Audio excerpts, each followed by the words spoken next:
신약성경 에베소서 4장 11절로 16절 한 절씩 교독하신 후에 16절을 같이 합독합니다.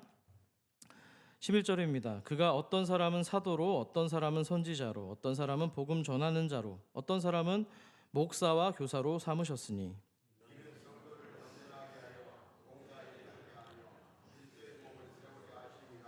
우리가 다 하나님의 아들을 믿는 것과 아는 일에 하나가 되어 온전한 사람을 나누어 이루어 그리스도의 장성한 분량이 충만한 데까지 이르리니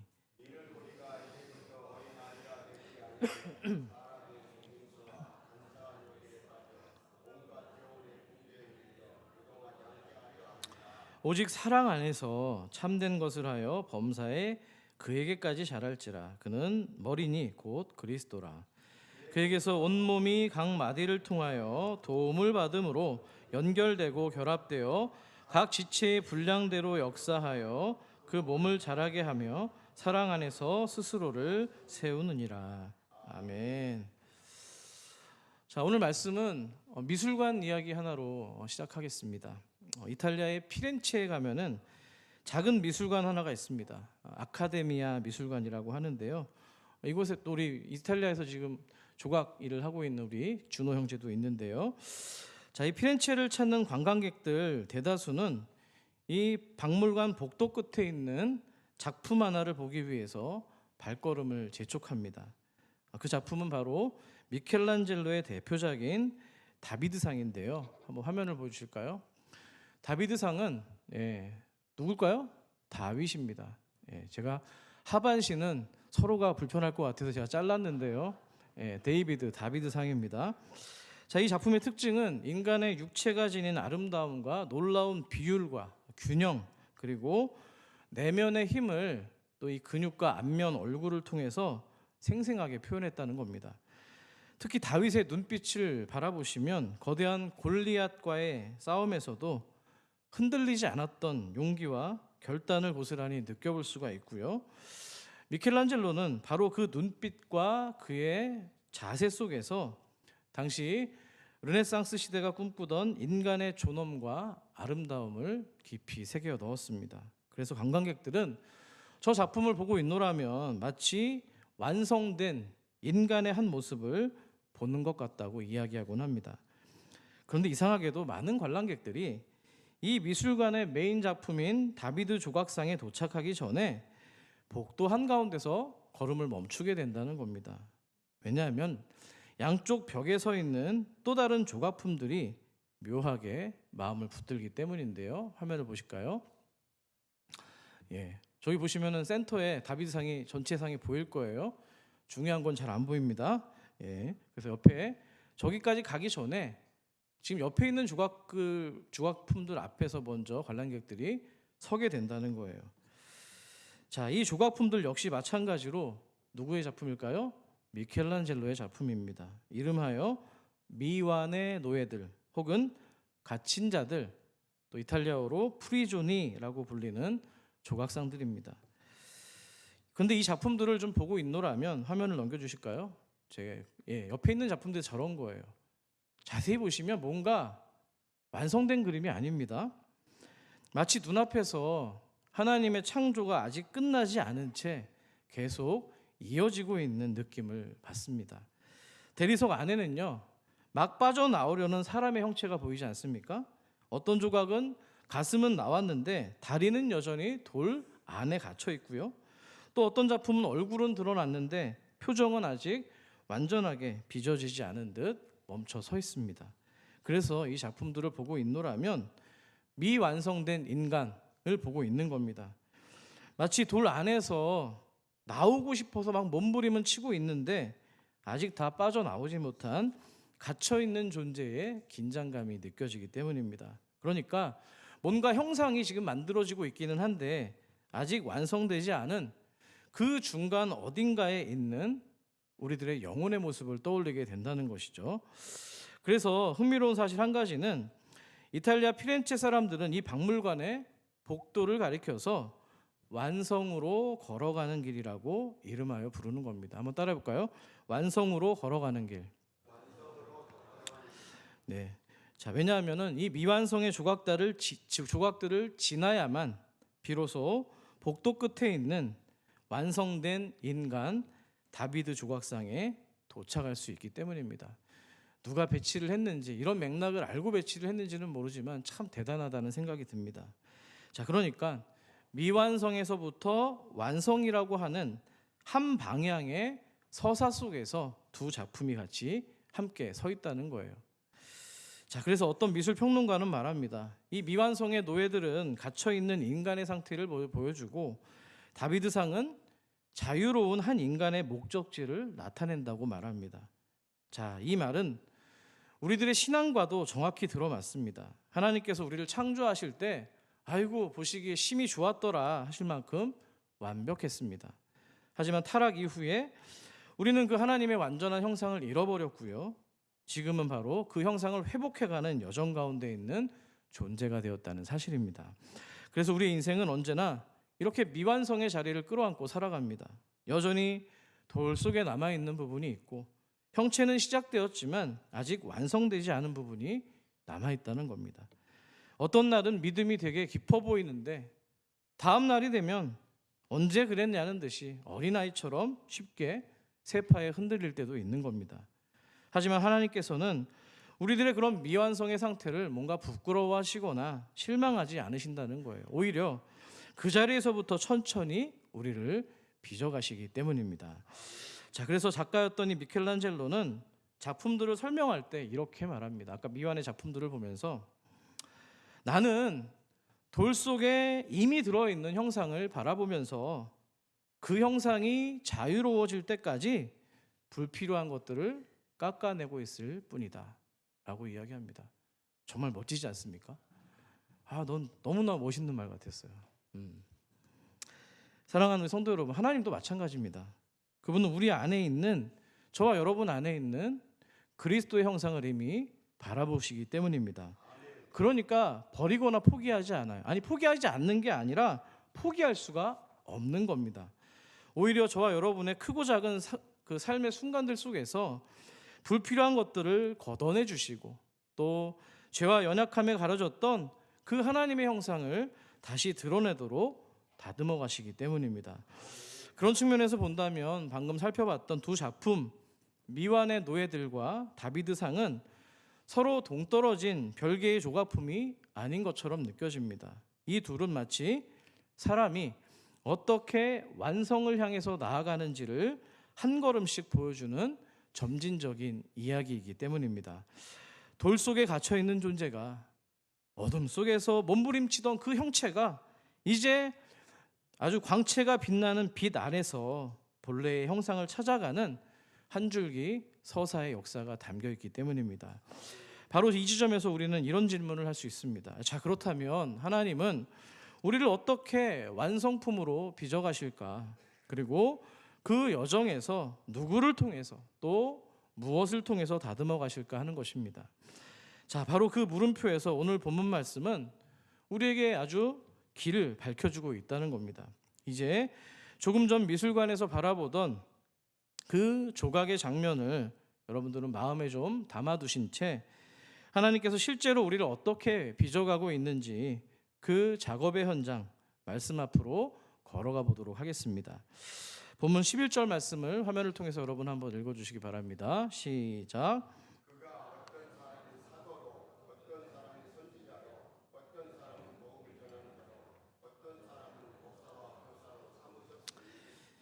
아멘. 하나님께서는요, 우리를 혼자 잘하도록 두지 않으십니다. 또 혼자 힘으로 완성되라라고 밀어붙이지도 않으십니다.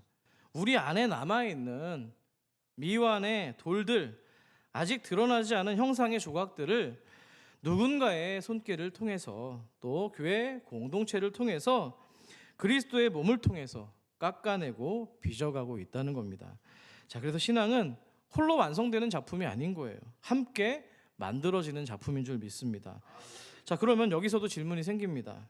하나님, 그렇다면 그 공동체를 통해서 하나님은 우리 안의 미완성을 어떻게 다듬어 가시냐는 겁니다. 또 그 다듬어 가심이 궁극적으로 어디를 향하고 있는지 질문하게 됩니다. 바로 이 다음 구절에서 사도 바울은 그 과정을 하나씩 펼쳐 보이기 시작하는데요. 그런데 여기 아주 흥미로운 사실 하나가 있습니다. 우리가 지금까지 제가 오늘 미술관 이야기부터 여기까지 오는 동안 형상을 회복해가는 여정과 다시 말해 성숙이라고 하는 주제로 접근을 했다면 상식적으로 우리는 이렇게 생각할 수 있습니다. 무엇을 열심히 해야지 형상이 회복되느냐? 어떤 훈련을 얼마만큼 받아야 우리가 그 형상을 회복해가는 여정을 갈 수가 있느냐? 또 어떻게 해야 더 나은 사람이 되느냐? 자연스럽게 방법이나 조건부터 먼저 떠올리게 되는 것이죠. 하지만 이 말씀을 기록하고 있는 사도 바울은 전혀 다른 각도에서 이야기를 펼쳐갑니다. 능력에 대한 목록을 나열하는 대신에 훈련을 얼마나 받아야 되는지를 말하는 대신에 지금 사람들의 목록, 그러니까 비법이 아니라 관계를 먼저 꺼내놓고 있다는 겁니다. 자, 그런 차원에서 11절 말씀 한번 다시 한번 여러분 읽어주십시오. 시작.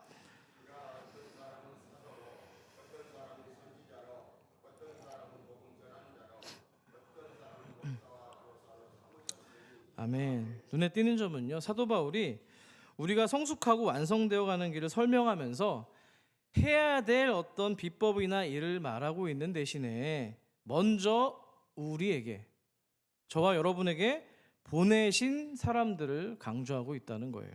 그러니까 하나님께서는 성숙과 완성의 비밀을 특별한 비법이나 능력이 둔 것이 아니라 관계 안에서 서로를 다듬는 사람들의 손길 안에 두셨다는 겁니다. 아멘이십니까? 다시 말하면 완성으로 자라가는 신앙의 출발점은 혼자 애쓰면서 깊어지는 것이 아니라 함께 빚어가고 있는 내 옆에 공동체에 있다는 사실입니다. 자, 그렇게 보면 11절에 등장하는 사람들은 단순한 직분 목록이 아닙니다. 저도 포함되어 있는데요. 그들은 하나님의 손에 들린, 쉽게 말하면 우리가 조각품에 대한 얘기를 했으니까요, 이 사람들은 하나님의 조각 도구들입니다. 한번 따라해 볼까요? 하나님의 조각 도구들. 자, 여러분의 삶을 다듬어 주기 위해서, 작품을 만들기 위해서 보내주신 은혜의 손길이라는 겁니다. 어떤 사람들을 보내주셨습니까? 누군가는 말씀으로, 가르침으로 우리의 생각을 바로 세워주고요, 누군가는 위로의 사람으로 무너진 마음을 다시 일으켜주기도 합니다. 또 어떤 사람은 기도의 사람으로 보이지 않는 곳에서 우리를 붙들어주기도 하고요, 누군가는 섬김의 사람으로서 또 우리 성도들의 삶의 작은 틈을 메워주기도 합니다. 그렇습니다. 하나님은 우리를 혼자 조각하지 않으십니다. 스스로 강해지라고 내버려 두지도 않습니다. 미완성의 우리들이 완성을 향해서 걸어갈 수 있도록 꼭 필요한 사람들을 우리 곁에 붙여주시기 때문입니다. 자, 그리고 하나님의 말씀과 보내주신 사람들, 지금 열거된 사람들의 섬김을 통해서 우리 안에 있는 단단한 마음의 돌덩이들이 깨지고 또 흙먼지처럼 들러붙어 있던 저와 여러분의 옛 자아의 모습들이 떨어져 나가기 시작하는 겁니다. 그럴 때 비로소 하나님이 빚으시는 그리스도의 형상으로 자라갈 수 있을지 믿습니다. 자, 신앙은 개인의 작품이 아니라 그러니까 공동의 작품입니다. 대리석을 조각할 때 여러분 뭐가 필요합니까? 단단한 부분을 깨기 위해서 망치와 정이 필요하고요, 섬세한 부분을 다듬을 때에는 작은 끌이 필요합니다. 또 마무리를 할 때는 사포 같은 부드러운 도구가 필요하기도 합니다. 하나님의 교회도 마찬가지입니다. 우리 곁에 있는 사람들, 지금 옆에 계신 분들은 모두 저마다 서로 다른 도구가 되어서 서로에게 필요한 방식으로 우리의 믿음과 성품을 다듬어주는 도구가 된다는 거예요. 나 혼자 만들어갈 수 없습니다. 그것이 우리가 교회를 떠날 수 없는 중요한 이유입니다. 자, 여기서 멈춰보면 하나님께서는 사람을 통해서 우리를 다듬으시는 목적이 분명해집니다. 우리가 그저 훌륭한 사람이 되라, 좋은 사람이 되라는 수준이 아니고요, 교회라는 공동체에 몸이 세워지는 것, 그것이 우리를 다듬어가는 목적이라는 겁니다. 그래서 오늘 바울은요, 본문 12절에서 이렇게 얘기하고 있는데요, 같이 읽어볼까요? 시작. 이는 성도를 온전하게 하며 봉사의 일을 하게 하며 그리스도의 몸을 세우려 하심이라. 할렐루야. 자, 여기서 온전하게 하다는 말, 이 말은요, 완벽하게 만든다는 그런 뜻이 아니에요. 자, 목사의 도움이 이럴 때 필요한데요, 이 단어는요 원래 의학 용어입니다. 무슨 용어라고요? 의학 용어. 온전하게 하는 게 아니고요. 부러진 뼈를 제자리에 맞추다라는 게 원래의 의미예요. 여기서 파생이 되어서 그물을 제대로 고쳐 쓰다, 흩어진 것을 제자리로 돌려놓다라고 하는 회복의 뜻이 담겨 있는 단어입니다. 그러니까 하나님께서 조각가로서 우리에게 하시는 일은 단숨에 뭔가 작품을 완성시키는 작업이 아니라 제자리로 돌아오게 하는 회복의 손길인 줄 믿습니다. 교회가 서로를 붙들어주는 역할이 여기에 있는 거예요. 누군가를 더 완벽한 사람, 훌륭한 사람, 이름 있는 사람으로 만들기 위해서가 아니라 그저 맡겨주신 기능을 다할 수 있도록, 다시 쓰러진 자리에서 일어날 수 있도록 회복의 길로 열어주는 것입니다. 자, 그리고 이어지는 몸을 세운다는 표현도 건물을 올린다, 집을 짓는다라는 표현이에요. 한번 말씀드렸는데요. 그러니까 교회는 완성된 건물도 아니고 성숙해진 이미 공동체도 아닌 겁니다. 계속 지어져가는 하나님의 집이라는 거예요. 공사 중인 집이라는 겁니다. 한번 따라해볼까요? 하나님의 집. 교회는 공사 중입니다. 예, 건축가이신 우리 하나님께서는요, 저와 여러분 한 사람 한 사람을 벽돌처럼, 석가래처럼 서로 필요한 자리마다 맞춰 세우십니다. 누군가는 기둥 같은 역할을 하고, 누군가는 보이지 않는 안쪽을 단단하게 받쳐주는 내벽처럼 또 섬기고, 누군가는 바깥 외벽을 채우는 벽돌처럼 공동체의 빈 곳을 메워주기 시작합니다. 이렇게 한 사람의 성숙은 곧 교회의 강함이 되는 것이고요, 세워진 교회는 또 다른 영혼을 붙들어줄 수 있는 힘을 얻는 겁니다. 그러니까 교회는 한마디로 나의 이야기가 아니라 우리의 이야기로 커져가는 줄 믿습니다. 자, 근데 여러분, 건축은 여기서 아주 중요한 진리 하나를 보여줍니다. 아무리 값비싼 재료를 가져 쓴다고 해서 건물이 튼튼한 게 아닙니다. 집이 견디는 힘은 결국 뭐에 있냐면 구조에 있기 때문입니다. 뭐에 있다고요? 구조에 있는 거예요. 중심을 받쳐주는 기둥과 보가 제자리에 곧게 세워져 있어야지 되고요, 무게가 한쪽으로 쏠리지 않도록 골조 전체가 균형 있게 하중을 나누어 가져야 됩니다. 그리고 가장 중요한 건 각 부분이 만나는 이음새가 단단하게 연결될 수 있어야 된다는 거예요. 실제 건축공학에서도 이렇게 말합니다. 건물을 무너뜨리는 지점은 자재가 약해서가 아니라 연결부가 약해서라는 거예요. 자, 우리 최영렬 권사님이 지금 화장실이 급하신 것 같은데 뒤에서 좀 도와주시면 좋을 것 같은데요. 저는 오늘 말씀하고도 연결이 되는 것 같아요. 제가 지금 교회를 얘기하고 있잖아요. 저를 바라봐 주시면 좋겠는데요. 지금 메시지가 교회에 대한 얘기를 하고 있잖아요. 그죠? 지금 연약하신 우리 어르신도 계시고 또 소변을 참지 못해서 지금 가셔야 되는 상황도 있는 거예요. 이럴 때 돕는 지금 권사님의 역할이 중요한 겁니다. 우리가 그런 교회가 되길 소망합니다. 자, 아무리 여러분 우리가 집을 지을 때 좋은 강철을 쓰고 아무리 좋은 콘크리트를 써도 기둥과 보가 만나는 이음새가 헐겁거나 균형을 잃어버린다면 작은 흔들림에도 전체 구조가 흔들리고 무너질 수밖에 없다는 겁니다. 하나님의 교회도 마찬가지입니다. 똑같습니다. 성도 한 사람이 아무리 대단하고 특출나 보여도 그리스도라고 하는 중심에 똑바로 붙어 있지 않으면 흔들릴 수밖에 없다는 거예요. 아무리 많은 은사를 가지고 있고 특별한 어떤 눈에 보이는 어떤 탁월한 은사를 가지고 있다고 할지라도 하나님의 말씀과 또 사랑의 구조 안에 함께 연결되어 있지 않으면 교회는 세워지지 않는 겁니다. 아멘이시죠? 성도 한 사람의 훌륭함 하나로 교회가 세워지지 않는다는 거예요. 기도의 사람, 말씀의 사람, 위로의 사람, 섬김의 사람이 서로 연결되고 관계가 붙어 있을 때 교회는 흔들리지 않게 될 줄 믿습니다. 그 연결을 이루는 분이 누군지 아세요? 성령 하나님입니다.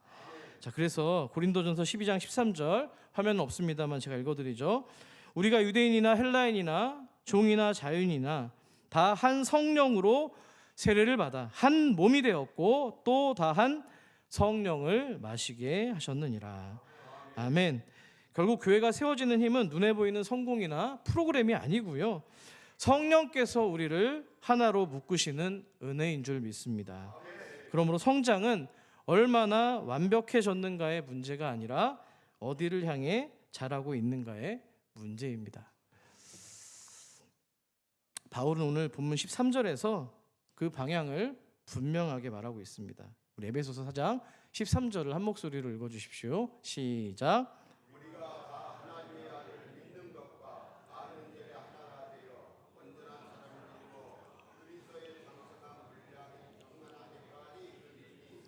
아멘. 오늘 예배가 굉장히 은혜가 있으려나 봅니다. 휴대폰도 올리고 또 집중을 좀 방해하는 것들이 있는데요. 주님께 집중하셔서 하나님이 주시는 은혜를 경험하시기를 소망합니다. 자, 여기서 말하고 있는 온전한 사람이라는 거는요, 흠이 하나도 없는 완벽한 인간을 뜻하는 말이 아닙니다. 하나님이 의도하신 제자리에 서 있고 하나님이 바라보신 목적을 향해서 제대로 방향을 잡은 상태를 말하는 거예요.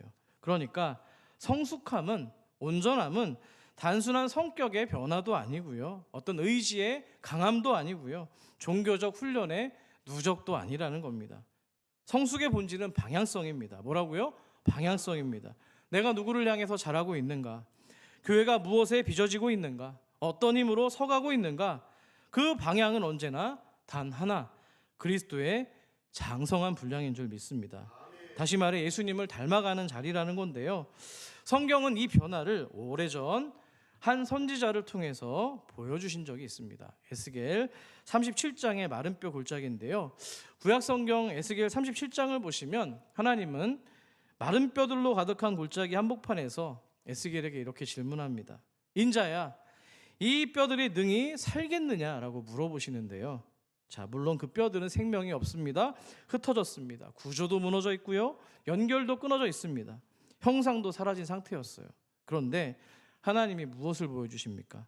에스겔 37장 6절 7절 말씀 여러분 또박또박 읽어주십시오. 시작.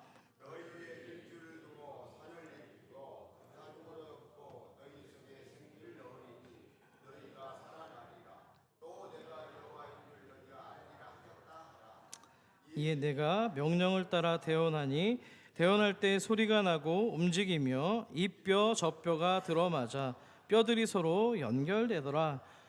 할렐루야. 하나님이 뼈들을 향해서 말씀하시자 흩어진 뼈들이 서로를 찾아갑니다. 연결됩니다. 근육이 붙습니다. 살이 올라옵니다.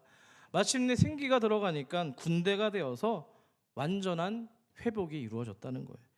이 뼈 저 뼈가 맞아 들어가는 게 교회라는 겁니다. 여러분, 아까 온전해지는 게 뭐라고 그랬어요? 원래 뜻이 뼈들이 제자리를 찾아가는 거라고 말씀드렸잖아요. 그렇기 때문에 그리스도의 장성한 분량으로 자라가는 일은 성령께서 여러분에게 생기를 불어넣어 주시는 회복인 줄 믿습니다. 흩어졌던 뼈들이 연결되고 제자리를 찾고 하나님의 몸으로 세워지고 그 위에 그리스도의 호흡의 생명이 들어가면 우리가 다시 일어설 수 있는 겁니다. 우리가 아무리 에스겔의 골짜기처럼 메말라 있어도, 아무리 흩어져 있어도 성령께서 저와 여러분을 연결하고 다시 세우고 다시 살리신다는 겁니다. 그것이 바로 그리스도의 장성한 분량으로 자라가는 성도의 여정인 줄 믿습니다. 근데 문제는 그 자리까지 가는 길이 결코 평탄하지 않다는 거예요. 그래서 바울은 우리가 마주하는 그 길의 위험을 먼저 보여주고 있습니다. 14절을 여러분 읽어주십시오. 시작.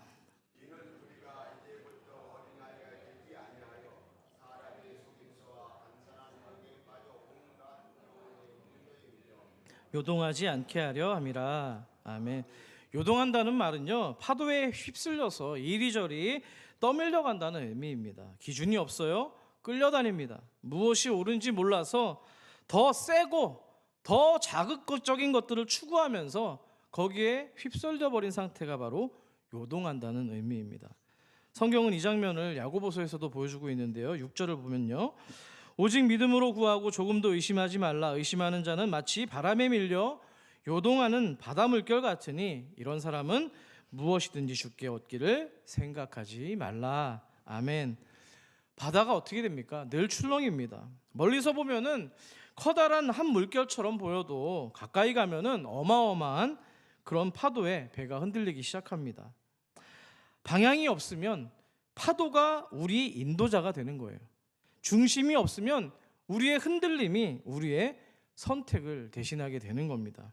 바울이 말하는 요동함이 바로 그런 모습입니다. 어디로 가야 될지 모르니까 밀려오는 대로 밀려가고 끌려가는 대로 끌려가고 내 귀에 들리는 대로 그냥 흔들리고 세상이 밀어오는 대로 움직여버리기 시작합니다.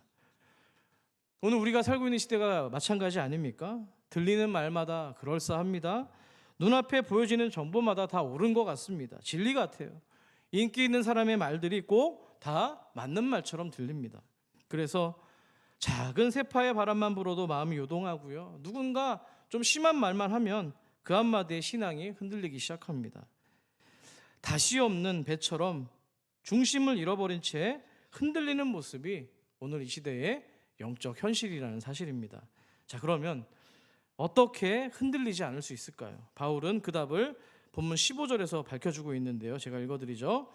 오직 사랑 안에서 참된 것을 하여 범사에 그에게까지 잘할지라. 그는 뭐라고요? 머리니 곧 그리스도시라. 아멘. 범사는 모든 삶의 영역입니다. 예배할 때만, 봉사할 때만, 일할 때만, 기도할 때만 그게 아니고요. 일할 때도, 관계를 맺을 때도, 아플 때도, 흔들릴 때도 모든 순간이 다 그리스도를 닮아가는 자리로 변한다는 거예요. 또 여기 참된 것을 하다라고 하는 말은요, 진리 안에서 살아가다, 진리를 행하다, 진리를 몸으로 드러내다라는 의미입니다. 다시 말하면 입으로만 진리를 말하는 사람이 아니라 살아내는 사람이 되라는 겁니다. 아멘이시죠? 근데 바울이 여기다 한 가지 조건을 붙입니다. 뭐라고 돼 있어요? 오직 뭐 안에서? 사랑 안에서. 그렇죠? 그리스도의 사랑 안에서. 왜 사랑입니까? 우리 너무 잘 알지 않아요? 사랑이 없는 진리는 칼처럼 다가오고요. 진리 없는 사랑은 또 힘을 잃어버립니다. 하지만 사랑 안에 있는 진리는 사람을 살려내고요. 또 사랑 없는 진리는 폭력이 되고 진리 없는 사랑은 무기력해지기 마련입니다. 그래서 흔들리는 시대에 흔들리지 않는 신앙은 진리와 사랑이라고 하는 이 거대한 두 기둥 위에서 온전하게 될 줄 믿습니다. 여기서 또 그에게까지라고 말씀하고 있는데요. 이거는 조금만 더 성장해라 이 얘기를 하는 게 아니라 방향 자체가, 목적 자체가 그리스도니까 멈추지 않고 그 방향으로 계속해서 나아가라는 권면의 말씀입니다. 여러분, 성장은요 높아짐이 아니라 가까워짐입니다. 한번 따라해 볼까요? 성장은 높아짐이 아니라 가까워지는 겁니다. 더 높은 신앙 단계로 올라가는 경쟁이 아니고요. 주님의 마음에 더 가까이 나아가는 것. 다시 말해 예수의 숨결이, 예수의 호흡이 나의 숨결과 호흡이 되는 것, 서로 맞닿는 자리로 가까이 가는 것이 오늘 성경이 말하고 있는 교회의 비밀인 줄 믿습니다. 자, 그러니까 신앙은 위로 올라가는 계단이 아니라 주님 곁으로 더 파고드는 한 걸음이 되어야 될 줄 믿습니다. 지식이 쌓여서 커지는 게 아니라 주님의 사랑에 젖어들면서 깊어가는 과정이라는 거예요. 능력이 확장되는 것이 아니라 그리스도의 마음과 내 마음이 점점 하나로 하나가 되어서 접붙여진 상태를 말하는 겁니다. 자, 그럼 그렇게 모든 순간이 범사에 그렇게 그리스도를 향해서 자라기 시작하면 어떤 결과가 나타날까요? 본문 16절 마지막 절이죠. 같이 한번 읽어볼게요. 시작.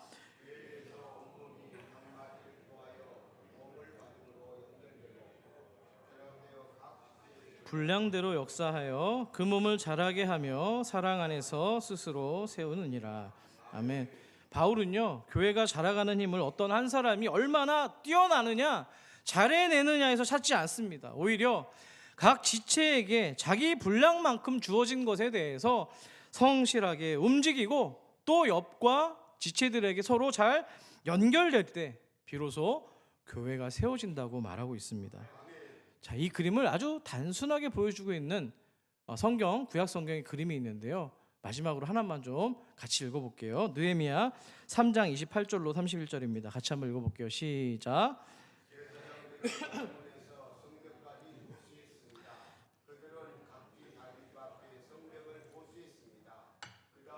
돈문에 문지기인 스가냐의 아들 스마야가 보수했습니다. 그 다음은 금 세공업자 밀기야가 보수했습니다. 말기야는 성전 종들과 상인들의 집, 곧 저모문 맞은편과 성벽 모퉁이 위의 방까지 보수했습니다. 보수, 재건하는 과정이잖아요. 방금 보신 것처럼 성벽을 재건하는데 어떤 뛰어난 특별한 사람 하나가 쌓은 게 아닙니다. 제사장도 문지기도 이름을 알 수 없는 아무개도 각각 자기 앞에 한 부분을 맡아서 연결해 간 거예요. 누구도 전체를 짓지 않았습니다. 각자 자기에서 맡겨주신 분량만큼 섬겼을 때 무너졌던 성벽이 재건되었다는 거예요. 아까 우리 박장로님이 기도하셨죠. 연말이 돼서 내년 일꾼이 잘 선발될 수 있겠다고 했는데요. 오늘 이 원리를 각자의 가슴 속에 담아두시기를 소망합니다. 자, 바울이 말한 에베소서 4장 16절의 모습이 바로 이겁니다. 교회가 누가 눈에 띄게 잘하느냐로 세워지는 게 아니고요. 각 지체가 자기 분량대로 연결될 때 건강해질 수 있다는 겁니다. 이게 바로 성경이 말하는 건강한 교회의 모습인 줄 믿습니다. 결론입니다. 교회의 시작도 과정도 목적도 모두 그리스도 한 분뿐이라는 사실입니다. 자, 이제 말씀을 맺겠는데요. 좀 귀 기울여 주시면 좋겠습니다. 오늘 우리는요, 제가 말씀 서두에 미술관에 함께 다녀왔습니다. 다녀오셨죠? 예, 이 정도 큐레이터면은 어디 좀 가서 알바를 해도 괜찮을 것 같아요. 자, 미술관 복도 양 옆에는요, 아직 돌 속에 갇혀 있는 미완의 노예들이 서 있었습니다. 그 복도 끝에는 완성된 형상이었던 다비드 조각상이 서 있었죠. 마지막 그림을 좀 보여주시겠어요? 자, 이게 이제 그 복도의 모습이에요. 저는 이게 제가 오늘 말하고 싶은 마지막 장면인데요. 뭐냐면 잠시 한번 생각해 보십시오. 돌 속에 갇혀 있는 존재가 돌을 뚫고 나와서 형상을 드러낸다. 단지 어떤 예술적인 얘기를 지금 하는 게 아닙니다. 성경은요, 바로 이 장면을 복음의 절정이요, 또 부활에서 가장 저는 선명하게 보여준다고 생각합니다. 제가 이 얘기를 왜 할까요? 예수님도 가장 먼저 돌 속에 갇힌 분이었습니다. 십자가 후에 새 무덤 속 돌문은 굳게 닫혀 있었습니다. 아무도 빠져나갈 수 없는 자리, 인간의 어떤 힘으로는 절대로 하나님의 형상을 드러낼 수 없는 자리였던 것이죠. 하지만 우리 하나님께서는, 아버지께서는 그 돌문을 열어주셨습니다. 죽음을 찢고 어둠을 깨고 부활의 생명으로 살아내는 예수님께서는요, 돌 속에서 드러나지 못한 모든 형상이 어떻게 완성되는지를 인류 역사상 최초로 보여주신 분이라는 겁니다. 그렇습니다. 부활은요, 돌에 갇힌 형상이 진짜 형상으로 나오는 순간입니다. 무덤은 가장 견고한 돌이지만 그 돌은 가장 찬란한 하나님의 새 생명이 터져나오는 그야말로 하나님의 작업실이 되는 순간입니다. 그러므로 사랑하는 여러분, 우리가 오늘 본 이 미완의 조각이 보여준 나오고 싶지만 나오지 못하고 있는 어떤 인간의 긴장감은 단지 인간의 내적 갈등뿐만 아닙니다. 그것은 우리 안에 이미 들어온 부활 생명이 아직 우리 안에 남아있는 여러 돌들을 뚫고 나오려고 하는, 저는 성령의 역사라고 생각합니다. 그러니까 오늘 에베소서 4장의 온전해짐은요, 결국 나의 노력으로 돌을 깨는 과정이 아니라 부활하신 주님의 생명이 우리 안에 있는 어그러지고 죽은 부분들을 깨트리고 굳은 돌 같은 마음을 부숴내고 그리스도의 형상을 드러내는 그런 과정인 줄 믿습니다. 우리는 더 이상 돌 속에 갇힌 존재가 아닙니다. 부활의 주님이 여러분 안에서 일하고 계시기 때문입니다. 조각가이신 성령님께서 여러분을 다듬고 있기 때문입니다. 그러니 여러분 두려워하지 마시고 멈추지 마시고 그분께 접붙여서 각자의 자리에서 맡겨진 것들을 성실하게 감당하시고 서로를 연결하는 교회가 되시기를 간절히 또 간절히 주의 이름으로 축원합니다. 그리고 마지막으로 저는 아까 그 다비드의 형상은 사실 눈에 보여지는 어떤 그 전시 그 사진을 좀 보여주시겠어요? 마지막 장면. 저는 인생 같아요. 우리의 어떤 아직 돌에 갇혀 있었던 모습들이 궁극적으로 지향하는 목적지는 비록 지금 저 완성된 작품은 다비드상에 서 있지만 저는 저 다비드상이 예수 그리스도로 보였습니다. 우리가 만나야 되는 지점이 바로 저기여야 될 줄 믿습니다. 오늘 이 장면을 머릿속에 기억하시고 한 주간을 승리하면서 살아가시기를 간절히 축복합니다. 자, 오늘 말씀 생각하시면서 찬양하기 원하는데요. 오늘 찬양은요, 미리 먼저 스포를 해드리면 내년도 2026년도 저희 교회 결단송입니다. 너무 좋습니다. 지난번에 한번 불렀던 찬양인데요. 가사를 생각하시면서 교회라는 곡을 한번 찬양하겠습니다.